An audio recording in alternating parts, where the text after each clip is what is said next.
Öncelikle herkese merhaba. YouTube kanalımıza hoş geldiniz. Yepyeni bir videoda karşınızdayım.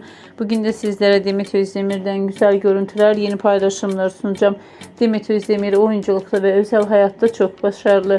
Güzel görüntüleriyle de gündem olmaya başaran Demet Özdemir tatilden fotolar paylaştı. Görüntüleri bir araya toplayıp sizlere sunuyorum.